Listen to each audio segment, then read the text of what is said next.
Siyabingelela ubingelela babo dokotela babo sesibawujabula umfana umhlanje ngekhehla lo lungu umzukulu wamancingezi. Asibonga kakhulu nansi inamba babudokotela nje wazivala ozobe usumthola kuyona uzobe WhatsApp kule number it's 082 4591816. I repeat 082 4591816. Lapho ozothuma WhatsApp kukhona into ofunayo, ufuna imali esheshayo, ufuna ukwenzela ukuthi ufuna ukubhuka into personal nobaba udokotela ngoba uyazi ukuthi akusekho abantu abezayo, ufuna ukwakhelwa izinto zangempela kodwa ufuna ukuba no one on one baba udokotela, uzosenda imessage lapho and thereafter myself and nalo muntu ekusebenzana so face ukwenzela ukwenzela sidedela uhambe. This is baba udokotela. Ake singene emsebenzini namhlanje angizoba mude kakhulu.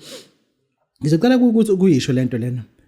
Abantu abenze kahle, good people, abantu abenze kahle, especially kubasebenzi bethu, we have to learn to appreciate them while kusasetshenzwa. Don't wait till kube khona into eyenzeka kubo uqhamuka usutatazela ama-food parcel emsangano. Don't wait kube khona into eyenzeka kubo usuqhama no 5000 rand uthi uzogcwalisela emngcwabeni wakhe wezwile ukuthi sibani wena kwenzeka ukuthi ube umsebenzi womuntu. Appreciate umsebenzi sasebenza.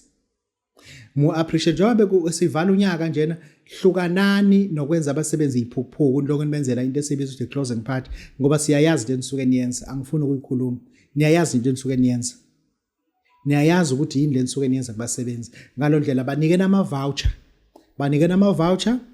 151515 bahamba uzithengeleni hayi bonus ama voucher 1515 usongaba bonus ayicela umuthanda kodwa banika ama voucher, proper vouchers ukuthi abahamba uthenga into abazidingayo, hayi ukuthi uba wenza isiphuphu ubabizela ukuthi abeze eBlue Lagoon kune closing party msangano yonke lento. Siyakwazi ukhohlakaleni kwenzayo and asifuna ukukhuluma kodwa nje hlukanana nawe futhi obuka lento. Uma ukuthi umqashi wakho uthi kune closing party cela nibe khona nifaka ama uniform, ungayi uthi babudokotela angizi.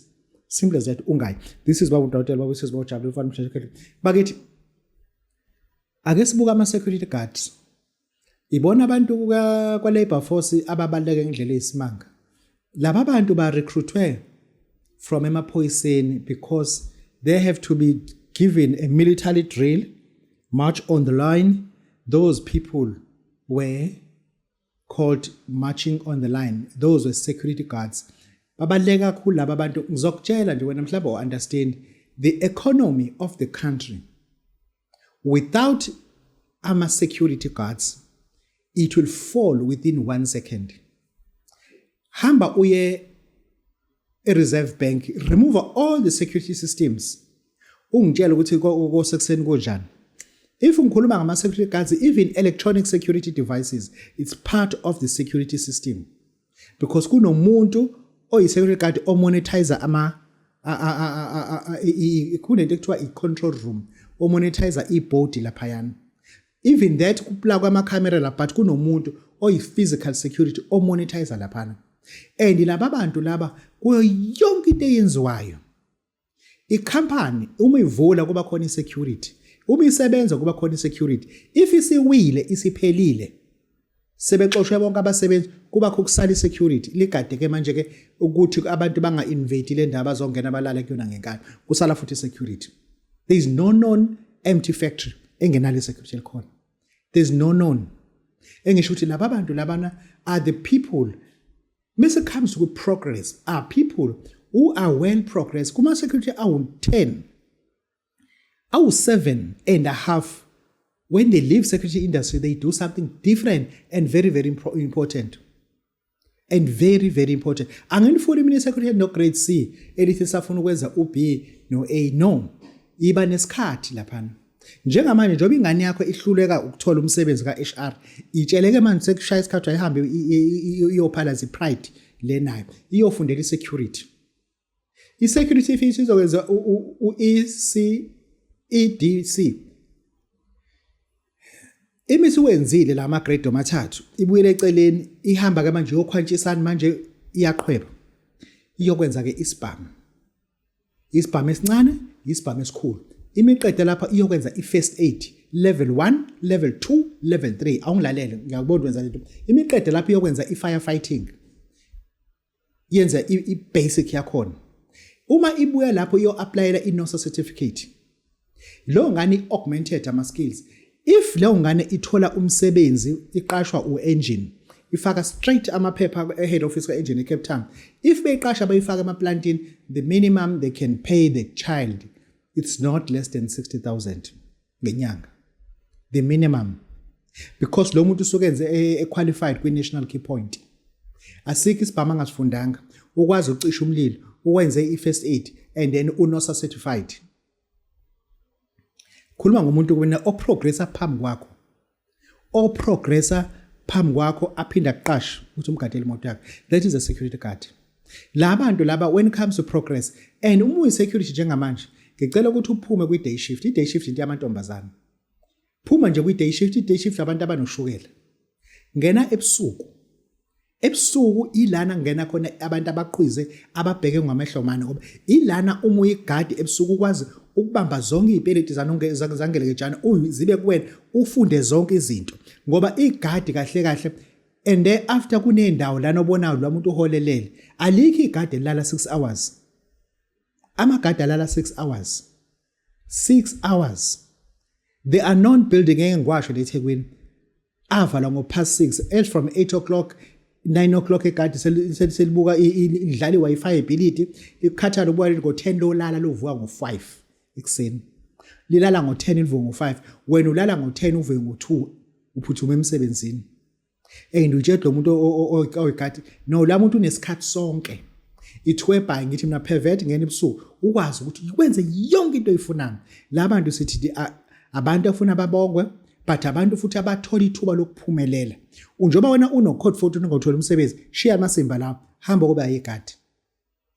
Ungena kahle kwigadi une-experience of driving, usuyokwenza isibhamu esikhulu.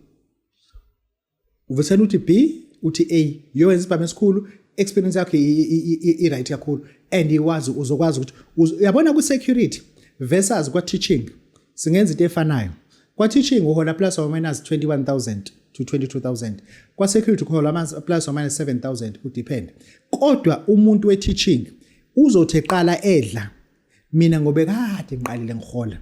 I-security ikunika uguarantee to be employed within 90 days. Within 90 days uyenzile, usukuthola umsebenzi. Kwa-teaching uguaranteed to be employed within 3 years. Lo muntu kulo 90 days useprogresse kakhulu kulo 7,000 angenade uhola if esilele ekhanda. This is Babu Dr. Bobisi Bojalo Mfana Mhlenjekile. Into engifuna ukuyisho, it's overstaying your visit. Overstaying your visit. Akafuneki umuntu ohlala kuze kudlula isikhathi. Njoba usungenile emsebenzini, ufile kamasipala, bakuqashile, wabamba kahle, waregister, wayilivini, okokuqala usiyazi upermanent ngoba usube naselevini. Don't not overstay at work. As usungenile, acquire other skills that are vacant. Acquire other skills that you qualified for. Acquire other skills. Njoba uthi wena wenza i-engineering emsebenzini, electrical engineering, it is beautiful. I-company kunika right imali 75,000 rand, wena ubona ngathi kwenele because ubaba udokotela uthi don't overstay your visit at work. Njoba wenze lento, hamba uwenze u1 year course. Angithi wenze electrical engineering, hamba wenze u1 year course, wenze i-electrical marine engineering. Lapha bakunika plus or minus 120 to 150.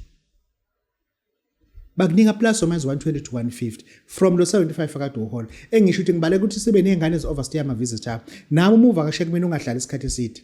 Asikhuluma nje sikhuluma ukuthi hayi mfowethu ngicela ukuthi ngathi kuzwakele angihambe. Don't overstay the visit even at work. Usutholela umsebenzi but don't overstay in one post or position. It's not healthy. It is not healthy. We got people esiyanabo phesheya. Athi umuntu bakudokotela how long ago beyin overseas ngithi mina 2 days. Athi only 2 days ngithi mina athi mina ngithi you at 2 weeks. Ithi for what? Athi ngizoya laphayana ngiye ekseni ngiye ntamba. No, it makes no difference. Pollution is one. Blessings are one. Engisho ukuthi uye ekseni wantambama wanga iyafana le yanto leyana. Iyafana. Engisho ukuthi abantu abaningi bakholelwa ku overstay is if you overstay and ila wenza khona izinto ngendlela engcono. No. Even at church, misiphele inkonzo hamba phela. Yayike nini ikhulumayo? Ayikho nje nikhulumayo. Hamba. Don't overstay your business. This is Babu Dr. Bobisi Bojalo. Into ebalekile ngicela ukuyikhuluma namhlanje nesikhatha zabantu abaningi sinento ethiwa i-peer pressure. Peer pressure. Angazi spela kanjani kulento ongafundi futhi peer pressure. Kunalento ethi uyaphela umnyaka. Ayikho inyanga esele manje ukuthi uphele. Sesibala insuku ayisekho inyanga esele ukuthi uphele. phuma kulento yakho ukuthi uyaphela unyaka anginamali kodwa uNkulunkulu wami nala ekhaya kwabanjani uyaphela unyaka namanje asakhile kule mvula ezingaka ezinayo ehlobo wena you worried ngemvula ezinayo worried ngokunethwa ebusuku. That is what worries you. Worried ngokungasebenzi, worried ngokucela, worried ngokuhlezi usizwa abantu. That what worries you. Into ofuna uyiwarishe uzibuza ukuthi omuphi lo nyaka is 2024. Ku-2024 kunomuntu manje okuzofuza ukuthi ayiswe esibhedlela because inhliziyo yakhe iyamhlupha. Kunomuntu manje osesibhedlela ngo-10 ebusuku kufuza ukuthi aye theater. Ngikhuluma ngomuntu mina ogcina ukudla ngo-10 ekseni. Emini yonke usephuza amanzi ngoba kuthiwa uzoyi theater ngo-10 ebusuku. Ngo-10 ebusuku ukuthola ukuthi no iBP yakhe phezulu. Uyasaba ngoba uyazi ukuthi angase angabuye theater. Mase kuthi ngo-8 ebusuku uya ngo-10 ebusuku mase kufika umfundisi ezomthandazela. Ukuthi mekwenzeke ngabuye bese embusisile. Wena uzazi ukuthi kunabantu abanjalo. Wena usakhalela into enjani? Kunabantu manje abahlele ezitokisini abaqeda unyaka wesithathu. Ayikho into abayenzile. Ubufakazi abukho. Amaphoyisa azama ukulinka ubufakazi obungathinti yena. Lo muntu akenza ngalutho. Lo muntu akenza ngalutho. Wena ukhalela ukuthi wena ukwakho. Ulala ngesikhathi esithanda wena uvuka ngesikhathi esithanda wena. Ukhaliswa yiloko. Kunabantu namhlanje ke weekend abayongcwathwa. Akade benza ngendlela enhle kabi uNkulunkulu. Kunabantu namhlanje abanemali ngendlela eyisimanga. Ama-credit card aba-freeze because they certified debt. And labantu njengoba befile. uNkulunkulu ubuza kuwena uthi mntanami yini okukhalisayo ngoba uDokotela ukhuluma ngento ezo3 wena uthinteke kuzona. Ukhalisa ukuthi wena ngikuphilisile. Ukuphila akudayisi, it's priceless. Kunabantu abangafuni ukufa, abagadwayo. Phuma inqwaba ama-bodyguard ngidiza ne-helicopter phezulu mephuma bona kumenyezelwe ukuthi umgaqo ukuthi nokuthi izobe ivalwa kuzoba kuhamba usibani bani, but they still die in the presence of those highly security blanket. They still die but wena uyaphila. Lezi zinto lezi phuma entweni ezingakuthinti. uNkulunkulu ukhulumile ngawe ukuthi wena awuzofa ngo-2024. Kunabantu akade beye emasontweni njalo but uNkulunkulu akabatshela ukuthi u-24 uzobayeka bafe bafile. uNkulunkulu bayekile bayibhedlela bawuhlinzwa. Wena uhlinzwa ngandawo. Wena uhlinzwa ngandawo. This is babu Dokotela bayusizwa njalo mfana mthetho. Ya ngilungisa ukwakhela abantu izikipa. Abantu bathi bafuna izikipa ebhathi babu Dokotela and then sizobakhela abantu ikapana engifuna ukuyisebenzisa. Ngifuna ukunikeza abantu abamnyama abakha izikipa. Yize ke noma abantu abamnyama sibese nawo lento gross ill respect when it comes to attending ama client especially abantu baka textile. Abekho angathina abekho effective. Khona ikapana engiyitholile ke kuthiwa All Things Printing and Signage. All Things Printing and Signage. I-address yabo ikunumber 453 Windermere Street in Durban. Lillian Ngoyi kolimi namhlanje. Windermere Street in Durban. Ngizoke ngozama bona ngoba ngifuna ukwakhela abantu izikipa. I am not going to sell loma t-shirt. So besinika abantu nje mahala sizokha ama-golfet. This is babu Dokotela bawusizwa ujabule mfana mhla Khehla Mlungu. Ngithi wena uzofuna ungithinta sesivalele nje uzivala mhla 18 uzongithola number 082 459 1816. Siyabonga.